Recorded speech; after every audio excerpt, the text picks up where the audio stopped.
नमस्कार, आपले AJ 24 तास न्यूजमध्ये सहर्ष स्वागत। आजची ब्रेकिंग न्यूज पहा। शेतातील ऊस नेल्याच्या जाब विचारल्याने मायलेकीला कोयत्याने व लोखंडी गजाने मारहाण, 8 जणांविरोधात गुन्हा। टेंभुर्णी व कुर्डुवाडी आरोग्य खात्याचा पुन्हा एकदा भोंगळ कारभार चव्हाट्यावर। टेंभुर्णीपासून 15 किलोमीटर अंतरावर असलेल्या कोंढार भागातील चांदस तालुका माढा येथे शेतातील ऊस तोडून ट्रॅक्टरमधून कारखान्याकडे नेत असताना जाब विचारणाऱ्या महिलेला व तिच्या मुलीला कोयत्याने व लोखंडी गजाने मारहाण केल्याची घटना मंगळवारी दिनांक 17 सायंकाळी 6 वाजण्याच्या सुमारास घडली। या प्रकरणी टेंभुर्णी पोलीस ठाण्यात 8 जणांविरोधात विविध कलमान्वये गुन्हा दाखल करण्यात आला आहे।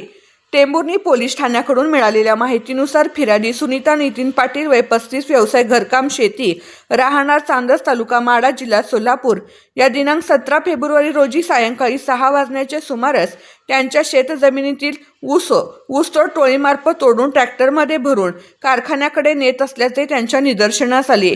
त्यावेळी गावातील बळीराम हनुमंत हेगडकर व पंढरी हनुमंत हेगडकर हे ऊस घेऊन जात असल्याचे दिसून आल्याने फिर्यादी यांनी त्यांना माझ्या शेतातील ऊस तोडून का नेताय असा जाब विचारला। यावर तुझ्या बापाचा ऊस आहे का अशी उद्दाम भाषा वापरल्याचा आरोप फिर्यादीत नमूद आहे। त्यानंतर बळीराम हेगडकर याने हातातील ऊसतोडीच्या कोयत्याने फिर्यादीच्या डाव्या पायाच्या पोटरीवर वार करून जखमी केल्याचे सांगण्यात आले आहे। तसेच पंढरी हेगडकर याने लोखंडी गजाने फिर्यादीच्या डाव्या पायाच्या नडगीवर तसेच दोन्ही पायावर कमरेवर व पोटावर मारहाण करून जखमी केल्याचे फिर्यादीत नमूद आहे। दरम्यान या वादात इतर आरोपीही सहभागी झाल्याचा आरोप आहे। शिवाजी हनुमंत हेगडकर, शंकर शिवाजी हेगडकर, नामदेव पंढरी हेगडकर, बाबूराव वसंत हेगडकर, सीता बळीराम हेगडकर व कल्पना शंकर हेगडकर सर्व राहणार चांदस तालुका माढा यांनी फिर्यादीला शिवीगाळ व दमदाटी करून जमिनीवर हातपाय धरून आपटून लाथाबुक्क्यांनी मारहाण केल्याचे फिर्यादीत नमूद आहे। यावेळी फिर्यादीची मुलगी प्रांजली व फिर्यादीच्या भावाची मुलगी समीक्षा शेंडगे या घटनेचे मोबाईलमध्ये चित्रीकरण करत असताना आरोपींनी त्यांनाही शिवीगाळ केली।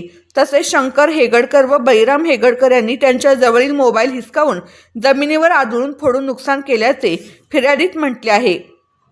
याशिवाय शंकर हेगडकर यांनी फिर्यादीची मुलगी प्रांजली हिच्या छातीवर बुक्क्याने मारहाण केल्याचा आरोपही करण्यात आला आहे। या घटनेप्रकरणी टेंभुर्णी पोलीस ठाण्यात गुन्हा रजिस्टर नंबर 86/2026 नुसार भारतीय न्याय संहिता कलम 118(1), 115(2), 351(2), 352, 324(4)(5), 189(2), 191(2), 191(3), 190 प्रमाणे गुन्हा दाखल करण्यात आला आहे। या प्रकरणाचा पुढील तपास टेंभुर्णी पोलीस ठाण्याचे पोलीस निरीक्षक नारायण पवार यांच्या मार्गदर्शनाखाली API गणेश चौधरी, पोलीस हवालदार गोळे व पोलीस कॉन्स्टेबल तळेकर करत आहेत। आरोग्य व्यवस्थेचा भोंगळ कारभार पुन्हा चव्हाट्यावर। दरम्यान टेंभुर्णी परिसरातील आरोग्य व्यवस्थेचा भोंगळ कारभार पुन्हा एकदा सर्वांसमोर आला आहे। काही दिवसापूर्वी टेंभुर्णी येथील प्राथमिक आरोग्य केंद्राने झाकले येथील हबप महाराज गायकवाड यांचे पोस्टमार्टम करण्यास नकार दिल्याने संबंधित मृतदेह सोलापूर येथे नेऊन पोस्टमार्टम करावे लागले होते। त्यानंतर आता चांदस येथील मारहाणीच्या घटनेत जखमी महिलेला गुन्हा दाखल करण्यासाठी रात्री उशिरापर्यंत थांबावे लागले। त्यानंतर तिला प्राथमिक उपचारासाठी टेंभुर्णी प्राथमिक आरोग्य केंद्रात नेण्यात आले। मात्र तात्पुरता उपचार करून तेथून पुढे कुर्डुवाडी ग्रामीण रुग्णालयात पाठवण्यात आले।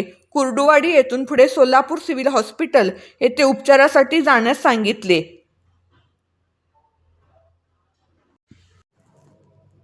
मात्र टेंभुर्णी ते सोलापूर हे अंतर जवळपास 100 किलोमीटर असल्याने जखमी महिलेला वेळेत व योग्य उपचार मिळणे शक्य झाले नाही। परिणामी ती महिला उपचार न घेता अखेर घरी निघून गेल्याची माहिती समोर आली आहे। त्यामुळे जखमी रुग्णाला 24 तास उपचारासाठी विविध ठिकाणी फिरावे लागणे आणि शेवटी उपचार न मिळाल्याने परत जाणे हा प्रकार अत्यंत गंभीर असून प्रशासनाचा तसेच प्राथमिक आरोग्य केंद्राचा भोंगळ कारभार पुन्हा एकदा उघड झाला आहे। परिसरातील नागरिकांना तातडीने योग्य उपचार, औषधे व सेवा मिळाव्यात यासाठी प्रशासनाने या प्रकरणाकडे गांभीर्याने लक्ष देण्याची मागणी नागरिकातून होत आहे। AJ 24 तास न्यूज वृत्तसंकलनासाठी अनिल जगताप, टेंभुर्णी। मॅडम, तुमचं नाव काय? सुनीता नितीन पाटील, राहणार चांदस तालुका माढा जिल्हा सोलापूर। काल चांदसला जी भांडणं झाली ते काय कारण होतं? किंवा पूर्व तुमची जुनी काय भांडणं आहे का राजकीय वातावरणामुळे झाली? राजकीय वातावरणामुळे झाले। निवडणुकीपासून त्यांचा दातच होता। आम्ही संजय पाटलांचा प्रचार उघड केल्यामुळं ह्यांनी शिवाजी पाटलांनी आमच्यावर राग धरलेला होता. बर ती स्वतः होते का बाहेरची कोण त्यांच्या जवळची माणसं होती कोण? त्यांच्या जवळचीच आहे ती हाणणार, बर त्यांच्या भावकीतलीच आहे ती ना. बर हां. कसं कसं घडलं? सकाळी 9 वाजता पिटवून ऊस दिला. गेल्या बरं. वर्षी माझा 70 टन ऊस कारखान्याला, मैसगाव कारखान्याला नेलाय. या वर्षी 60 टनाच्या खेपा भरून आले, ते 30 टनाच्या टेल्या भरून आलेल्या आहेत त्या. मग ऊस तोडून सकाळ धरणं 4-5 वाजता टेल्या भरून येत होत्या. मग माझ्या भावाचा मला पोलीस स्टेशनला आलोय, ट्रॅक्टर काय तू येऊन देऊ नको, तू ट्रॅक्टर पाशी थांब, मी पोलिस घेऊन येतो. ऊस तुमचा कुणी तोडला होता? पण बळीराम हनुमंत हेगडकर, पंढरी हनुमंत हेगडकर, शिवाजी हनुमंत हेगडकर, शंकर शिवाजी हेगडकर, नामदेव पंढरी हेगडकर, ह्या लोकांनी तोडलं. कशा बाय? ती माझ्या आईचं रान आहे, तो तिथं जायचं नाही. तुमचे कोण आहेत ते ती माझी नातेवाईक? सखी आती आहे. बरं हाय होय, हम्म. म्हणून त्यांनी अडवला का? हा. गेल्या पण वर्षी त्यांनी नेलता का? 70 टन माझा गेल्या वर्षी त्यांनी ऊस नेलेला मग आहे. ह्या वर्षी पण कोणी तोडलं? हे ते वसंत बाबूराव वसंत हेगडकर ह्यांनी माझा गेल्या वर्षी बी तोडला आणि ह्या वर्षी बी त्यांनीच तोडलाय. बरं आता तुम्ही ऊस निघून दिला नाही का? मी म्हणलं माझा भाऊ येसतोर पोलीस स्टेशनला ही ट्रॅक्टर इथं थांबवा, तुम्हाला न्यायचा तर न्या, पण माझा भाऊ येसतोर तुम्ही थांबवा. तर मग बळीराम हनुमंत हेगडकर म्हणला वडा की हिला ट्रॅक्टरच्या खाली ट्रॅक्टर हिच्या अंगावर ना निघू, ही काय करते म्हणला, ही सारखीच पोलीस स्टेशनला पळती म्हणला. हिजा माडण पोलीस स्टेशन हिला कायमचं बंद केल्यावर ना, काटक्या मोडल्यावर हातपाय मोडल्यावर ना, हिचं माडण पोलीस स्टेशन हिचं हिथंच बंद करेन ना म्हणला. बरं मग त्यानं याला शिवाजी पाटलाच्या बांगल्यात बाबूराव वसंत हेगडकर आणि बळीराम हनुमंत हेगडकर ही शिवाजी पाटलाच्या बांगल्यात गेली. आज जण ती बोलली आणि बाहेर येऊन माझा सगळा पुराव्या सकटा नष्ट मोबाईल केलं, दोन्ही माझा मोबाईल चुरा केलेला आहे. मी पोलीस स्टेशनला मोबाईल कोणी फोडलाय? बळीराम हनुमंत हेगडकर यांनी फोडलाय, शंकर शंकर शिवाजी हेगडकर यांनी फोडलाय. कशा बाय? पुरावा नष्ट करायचा. काय पुरावा त्यात? सगळी शिटिंग काढलेली होती, ऊस तोडलेली, ऊस जाळलेली, ऊस भरलेली, सगळी शिटिंग होती. ऊस जाळलाय कोणी? ही काय ह्याचा 8 जणांनी जाळलाय ना. ऊस पण जाळला? हा, ऊस सकाळच पिटवून दिलाय 9 वाजता. आणि ऊस पण तोडला त्यांनी? हा, त्यांनीच तोडलाय. आणि तुम्ही आडवाय गेलो, तुम्हाला मारहाण केली? मारहाण केली. आणि बळीराम हनुमंत हेगडकर म्हणतो वडा केला टेलीच्या खाली ट्रॅक्टरच्या मोहर की ज्या अंगावर ट्रॅक्टर निघू. आता पोलीस स्टेशनचं माझी मी बघतो. आता ती जमीन किती आहे? जमीन 2.5 एकर होता. नदीचं पाणी येऊन गेलं होतं आणि पावसावर आलेला होता ऊस. ही आता 30 टनाच्या टेल्या भरून आलेल्या आहेत. 60 टन माझा ऊस कुठल्या कारखान्याला उतरवलाय ही विनंती करून सांगते की अजिबात उतरवून घेऊ नका. बरं ही काल किती वाजता घटना घडली? ही 6 वाजता संध्याकाळी घडली बघा घटना. कुठं घडली? शिवाजी बलबीन पाटील यांच्या बंगल्यासमोर घडली. बरं परत तिथून दवाखान्यात कोणी आणलं काय?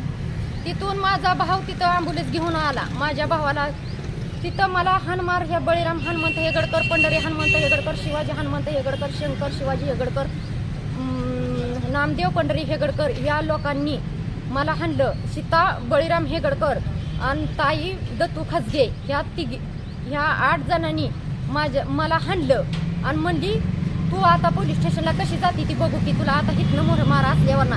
मग मी माझ्या मुलीला माझा मोबाईल फोडल्यावर मी मुलीला म्हणलं जा आणि माझ्या भावाला कुठनं तरी फोन कर. मग तिथनं माझ्या मुलीनं पळत जाऊन माझ्या कामाला येते त्या बायपासनं फोन केला आणि माझ्या भावाला सांगितलं मम्मीला लय मारलंय, मोबाईल फोडलाय, तू आताच्या आता ये. मग माझ्या भावाने पोलीस स्टेशन ही ॲम्ब्युलन्स घेऊन आला. त्या ॲम्ब्युलन्समध्ये मला तुम्ही रात्री दवाखान्यात आले तर कुठल्या दवाखान्यात गेला? दवाखान्यात तिथं सरकारी आपल्या टिंबुर्णी सरकारी हॉस्पिटलला आली ना. बरं पुढं तिथं आल्यावर ना त्यांनी काय नुसती पट्टी केली, थोडं औषध वतलं, पट्टी केली आणि ही हातावर जी माझ्या कोयता जी हाणलेला आहे ही बळीराम हनुमंत हेगडकर म्हणला हिचा हात वाल्या ही कशाला जाते म्हणून मी असं तोंडा हाणत होता म्हणून मी असा हात आडवा केला तर माझ्या हिकडल्या हातावर त्याचा कोयता लागलेला आहे. काटक्या मोडल्यावनी तुझा हात पाय मोडीन असा म्हणतोय. मग तेवढं हाताला लागले का जखमी? नाही, सगळ्या पूर्ण कमराला लागलंय. जर तुम्हाला बघायचं असलं नाही, पोलीस राहू आणून द्या. बघू शकता तुम्ही. हे दवाखान्यात सोडलं तुम्हाला डिस्चार्ज दिलाय? मला हिथं नुसती पट्टी केली, थोडं औषध वतलं, पट्टी करून लावली, सगळी कुलपा घालून डॉक्टर लोक गेली निघून. मग मला म्हणली कुर्डवाडीला जा, हिथं टाका घेण्याची आमच्याकडे सुविधा नाही म्हणली. बरं मग आम्हाला कुर्डवाडीला लावलं. सर ती गणेश चौधरी आहे का नाही साहेब, त्यांनी आम्हाला रस्त्यावर बसवून ठेवलं. 5:30 वाजता आम्ही मी घरी गेली. म्हणला थांबा आता तुझी सही घ्यायची, थांब मग सही घ्यायची म्हणून त्यानं मला संध्याकाळच्या 6 वाजल्यापासून सकाळच्या 5:30 वाजता त्यानं मला थांबवून घेतलं, कुठं घेतलं थांबवून? पोलीस स्टेशनला घेतलं त्यानं तुम्ही मला जखमी असताना तुम्हाला रातभर हा. थांबवून घेतलं, हा, दवाखान्यात नेलं घेतलं नाही? घेतलं. त्यांनी तुम्हाला दवाखान्यात जावं म्हणले नाही नाही? नाही, म्हणला जावा म्हणलाच नाही ती. काय असं हात घेऊन तुम्ही हा, रातभर मी ठेवला? रातभर तिथं बसली दवाखान्या त्या पोलीस स्टेशनच्या समोर, आणि मग मी सकाळचं 5:30 वाजता कुर्डवाडीला गेली. हा. तिथं सुद्धा सर ह्यांनी आधी फोन करून सांगितलंय की हिची दखल घेऊ नका म्हणून. ती बरं. म्हणते ती की तू 3 तासाच्या आत का आली नाही, मग ह्यांनी मला सहीसाठी थांबवल्यामुळे मला पुढे जाता आलं नाही ना. बरोबर. हा, त्यांनी जर मला म्हणली असती लगेच जा, तर मी लगेच 3 तासाच्या आत मी तिथपर्यंत पोहोचत होती ना. त्यांनी मला काय सुद्धा तिथं केलं नाही सर, फक्त हाताला पटी बदलली, ह्याच्या पलीकडे त्यांनी काहीही केलेलं नाही. आता चिठ्ठी कुठली दिली आहे? आता मला सिव्हिलची दिली सोलापूरची. आता सोलापूर जाणार हा, का तुम्ही? आता 4:30 वाजले ते मी आता सोलापूरला कधी जाणार आणि कधी माघारी येणार. ही सर विनंती करून सांगते की मला न्याय मिळाला पाहिजे, मी आणि माझी मुलगी राहते, ही न्याय मिळाला पाहिजे. आणि ह्या लोकांपासून माझ्या भावांना धोका आहे, ही सरळच म्हणते ती तुझ्या भावांचा हातपाय तोडून कांडकाकडून नदीत टाकीन अशी म्हणते ती. आणि ह्याला कारणीभूत सगळा शिवाजी पाटील आहे.